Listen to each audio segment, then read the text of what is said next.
Hello बच्चों। हाँ, हम लोग आज पढ़ेंगे लघु उत्तरीय प्रश्न। पिछले क्लास में हम लोग अति लघु उत्तरीय प्रश्नों को देखा हुआ था। जो बच्चे अति लघु उत्तरीय प्रश्नों को नहीं देखे हैं, डिस्क्रिप्शन में लिंक होगा, वहाँ पे जाके आप लोग देख सकते हैं। ठीक है, आइए हम लोग आज स्टार्ट करते हैं। पहला क्वेश्चन, निम्नलिखित में किन्हीं दो के प्रमुख कार्य बताएं। यहाँ पे दिया हुआ किन्हीं दो के प्रमुख कार्य बताएं, लेकिन हमने टोटल कार्यों को, जितने भी दिए हुए हैं टॉपिक, सभी के कार्यों को बता दिया है, जिससे आपको एग्जाम में कोई भी कार्य आ जाए कि आपको बताने में कोई दिक्कत ना हो। पहला हो जाएगा राइबोसोम। इसका लिखेंगे, इसमें प्रोटीन का संश्लेषण होता है। दूसरा माइटोकॉन्ड्रिया, यह ऊर्जा एटीपी के रूप में जमा रहता है। कोशिका नए यौगिक के निर्माण के समय एटीपी में संचित ऊर्जा का इस्तेमाल करती है। बी में क्रिस्टी से अंदर की झिल्ली का सतह क्षेत्र बढ़ता है। तीसरा हो जाएगा हरित लवक। हरित लवक में लिखें, क्रोमोप्लास्ट फूलों और बीजों की विभिन्न रंग प्रदान करते हैं। हरित लवक को ही हम क्रोमोप्लास्ट भी बोलते हैं। बी हो जाएगा क्रोमोप्लास्ट मुख्यतः पत्तियों में पाया जाता है एवं भोजन संश्लेषण में सहायक है। चौथा नंबर हो जाएगा गुणसूत्र। एक पीढ़ी से दूसरी पीढ़ी में वंशागत सूचना प्रेषित करना। गाल्जी उपकरण, इसका कार्य देखेंगे। कोशिका का मुख्य श्रवण अंग है और लाइबोसोम एवं पैरेक्सिसोम के निर्माण में मदद करता है। पादप कोशिका विभाजन के समय कोशिका प्लेट यानी सेल प्लेट बनाने में सहायक है। छठा नंबर देखेंगे रिक्तिका और रसधानी। रिक्तिका और रसधानी के बारे में ए नंबर, जंतु कोशिका में यह जल संतुलन का कार्य करती है। बी नंबर में कोशिका रस में मौजूद विभिन्न पदार्थों की कोशिका द्रव से अलग रखती है। सी नंबर, पादप कोशिका में ये स्फीति तथा कठोरता प्रदान करती है। वो आते हैं 7वां नंबर पर। 7वां नंबर और 8वां नंबर को हम लोग वीवीआई कर लेंगे, क्योंकि ये दोनों क्वेश्चन अक्सर एग्जाम में पूछ दिए जाते हैं। 7वां नंबर को और 8वां नंबर को दोनों के लिए यहाँ पर बताया जा रहा है, इसको वीवीआई कर लेंगे, ये क्वेश्चन को और ये क्वेश्चन को। आते हैं हम लोग कोशिका भित्ति पे। यह कोशिका को सूखने से बचाती है। बी नंबर, यह कोशिका झिल्ली की रक्षा करती है। यह कोशिका को सुरक्षा और सहारा भी प्रदान करती है। कोशिका झिल्ली, यह कोशिका को यांत्रिक सहारा प्रदान करती है। यह एक सीमित झिल्ली का कार्य करती है। यह कोशिका एक निश्चित आकार बनाए रखने में सहायता करती है। 9 नंबर में आते हैं लाइसोसोम। लाइसोसोम का ए नंबर लिखेंगे, जीवाणु एवं वायरस से रक्षा करता है। बी नंबर, जिस कोशिका में रहता है उसी को आवश्यक अनुसार नष्ट करने का कार्य करता है। सी नंबर, कोशिका में प्रवेश करने वाले बड़े कणों एवं भारी पदार्थों का पाचन करता है। जिसको भी जो चीज़ नहीं समझ में आ रहा है वो कमेंट बॉक्स में लिखते जाएं। जो भी विषय की वीडियो चाहिए को हमारे चैनल से, ठाकुर एकेडमी क्लास से जुड़ जाए, ताकि उन लोग को हर एक विषय का क्वेश्चन आंसर मिल पाए। आते हैं हम लोग दूसरे क्वेश्चन पे। दिया हुआ है, किस प्रकार की कोशिका को पैकैरियोटिक कोशिका कहा जाता है। उत्तर लिखेंगे। उत्तर हो जाएगा पैकैरियोटिक एक प्रकार की कोशिकाओं में नाभिक नहीं होता, वह नाभिकीय क्षेत्र न्यूक्लियोइड कहलाता है। इस कोशिका का द्रव के साथ सीधा संपर्क होता है। तीसरा क्वेश्चन पे आते हैं, पादप कोशिका और जंतु कोशिकाओं में मुख्य अंतर क्या है। इस क्वेश्चन को भी हम लोग वीवीआई कर लेंगे। जो भी क्वेश्चन हम लोग वीवीआई लगा रहे हैं वो एग्ज़ाम के लिए बहुत ज़्यादा इम्पोर्टेंट है। वो लोग हम लोग बहुत बारीकी से देखेंगे उस क्वेश्चन को।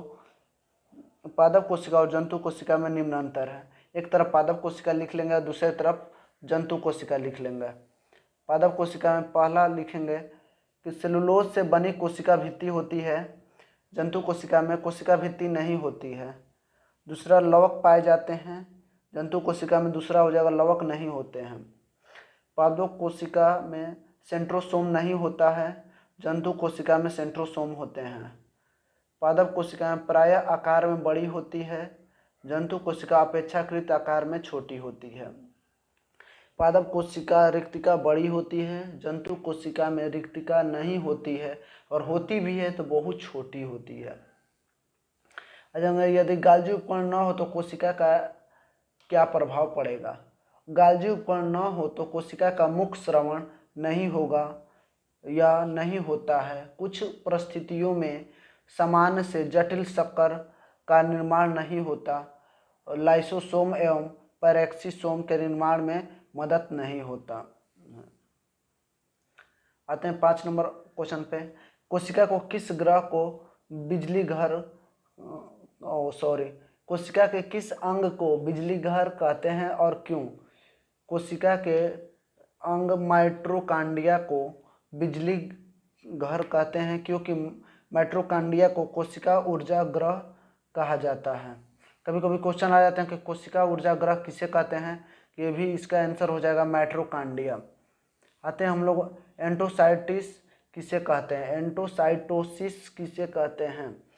कुछ एक कोशिकीय जंतुओं जैसे अमीबा में कोशिका झिल्ली का लचीलापन कोशिका को इस योग्य बनाता है कि अपने बाहरी वातावरण से ये भोजन तथा अन्य खाद्य पदार्थों का अधिग्रहण कर सकती है। कोशिका झिल्ली द्वारा संपन्न होने वाली इस क्रिया को एंडोसाइटोसिस कहते हैं। 7 नंबर पर आते हैं लवक कितने प्रकार के होते हैं और इसके क्या कार्य हैं। इस क्वेश्चन को भी हम लोग वीवीआई कर लेंगे, ये क्वेश्चन भी एग्जाम के लिए बहुत ज़्यादा इम्पोर्टेंट है। लवक कितने प्रकार के होते हैं, इनके क्या कार्य हैं? आएंगे उत्तर पे। लवक 3 प्रकार के होते हैं। पहला अवर्णी लवक जिसको ल्यूकोप्लास्ट बोलते हैं, वर्णी लवक जिसको क्रोमोप्लास्ट बोलते हैं, और हरित लवक जिसको क्लोरोप्लास्ट बोलते हैं। इन लोग के कार्य में आते हैं। अवर्णी लवक ये पौधों के जड़ की कोशिकाओं में पाए जाते हैं और भोजन संग्रह का कार्य करते हैं। वर्णी लवक यह फूली और बीजों को विभिन्न रंग प्रदान करते हैं। तीसरा हरित लवक यह मुख्यतः पत्तियों में पाया जाता है एवं भोजन निर्माण में सहायक है। केंद्रक झिल्ली में पाए जाने वाले छिद्र का क्या कार्य है? केंद्रक झिल्ली में पाए जाने वाले छिद्र केंद्रक द्रव्य एवं कोशिका द्रव के बीच पदार्थों का आदान प्रदान का कार्य करता है। 9 नंबर पे आते हैं जीन को आनुवांशिक इकाई क्यों कहते हैं। ये भी क्वेश्चन को वीवीआई कर लेंगे, ये भी क्वेश्चन अक्सर ही पूछ देता है। उत्तर इसका देखेंगे डीएनए अणु में कोशिका के निर्माण एवं संगठन की सभी आवश्यक सूचनाएं होती हैं। डीएनए के क्रियात्मक खंड को जीन कहते हैं। ये जीन पैतृक गुणों के वाहक होते हैं, अतः डीएनए को आनुवांशिक पदार्थ तथा जीन को आनुवांशिक इकाई कहते हैं, आनुवांशिक इकाई करते हैं। आते हैं हम लोग 10 नंबर क्वेश्चन पे। परासरण और विसरण में अंतर क्या है? लिखेंगे एक तरफ विसरण और दूसरी तरफ परासरण। विसरण में देखेंगे गैस द्रव तथा विलय के अणुओं की उनके अधिक सांद्रता के क्षेत्र से कम सांद्रता के क्षेत्र की ओर होने वाले गति को विसरण कहा जाता है। परासरण आते हैं जबकि जल या विलायक का अर्ध परागम्य या चयनात्मक परागम्य झिल्ली द्वारा होने वाले विसरण को परासरण कहते हैं। आते हैं हम लोग 11 नंबर क्वेश्चन पे। 11 नंबर क्वेश्चन बोल रहा है जीवों में पदार्थों के परिवहन की क्या आवश्यकता है? उत्तर हो जाएगा जीवों में उपयोगी पदार्थों का उनके मूल स्रोतों से शरीर के प्रत्येक कोशिका तथा तक पहुँचाने तथा अनुपयोगी या हानिकारक पदार्थों को कोशिकाओं से निकालकर गंतव्य स्थान तक पहुंचाने के लिए पदार्थों के परिवहन आवश्यक हैं। आते हैं हम लोग क्रोमोसोम और क्रोमैटिक में क्या अंतर है। इस क्वेश्चन को भी हम लोग वीवीआई कर लेते हैं। क्रोमोसोम एवं क्रोमैटिक में निम्न अंतर हैं। एक तरफ क्रोमोसोम लिख लेंगे, दूसरे तरफ क्रोमैटिक लिख लेंगे। पहला देखेंगे, क्रोमोसोम महीन, लंबा तथा अत्यधिक कुंडलित धागे के रूप में दिखाई देता है। क्रोमैटिक, दो समानांतर कुंडलित धागे के समान रचना होती है। दूसरा हो जाएगा, क्रोमोसोम बेलनाकार होते हैं, क्रोमैटिक बेलनाकार नहीं होते हैं। 13 नंबर में आते हैं, यूकैरियोटिक कोशिकाओं के मुख्य लक्षण क्या होते हैं। यूकैरियोटिक कोशिकाओं के मुख्य लक्षण निम्न हैं। इसका सामान्यतः आकार बड़ा होता है, इसमें एक से अधिक गुणसूत्र होते हैं, इसमें केंद्रिका पाया जाता है, इसमें कोशिका विभाजन समसूत्री तथा अर्धसूत्री विधियों से होता है। 14 नंबर आते हैं, वायरसों में सजीवों का लक्षण क्यों नहीं पाया जाता है। झिल्ली जीवों का एक आवश्यक अंग होता है, वायरस में किसी प्रकार की झिल्ली नहीं पाया जाता है, इसके चलते इसमें सजीवों का लक्षण नहीं पाया जाता है। 15 नंबर आते हैं, 15 नंबर को हम लोग वीवीआई कर लेंगे। जितने भी अंतर वाले क्वेश्चन आते हैं उसको हम लोग वीवीआई के रूप में ले लेंगे, क्योंकि ये सब क्वेश्चन अक्सर एग्जाम में पूछ दिए जाते हैं। एक तरफ चिकनी अंतःप्रद्रवी जलिका लिखेंगे, दूसरे तरफ खुरदरी अंतःप्रद्रवी जलिका लिखेंगे। पहला हो जाएगा, इसमें राइबोसोम नहीं पाया जाता है, खुरदरी में लिखेंगे इसमें राइबोसोम पाया जाता है। फिर चिकनी में दूसरा लिखेंगे, यह वसा तथा लिपिड अणुओं को बनाने में सहायता करता है। और इसमें दूसरा लिखेंगे, प्रोटीन निर्माण करता है। इसमें तीसरा लिखेंगे, इसका सतह चिकनी दिखती है, और खुरदरी में लिखेंगे इसका सतह खुरदरी दिखती है। आज हम लोग का लघु उत्तरीय प्रश्न भी सोल्व हो गया। इसके बाद हम लोग आगे वाले क्लास में दीर्घ उत्तरीय प्रश्नों को देखेंगे। ठीक है, यहाँ तक आप लोग को अगर कोई भी प्रॉब्लम हो तो कमेंट बॉक्स में आप लोग बता दें, और जाते जाते एक लाइक करते जाइए अगर आप लोग को अच्छा लगा हो तो। और वीडियो देखने के लिए बहुत बहुत धन्यवाद।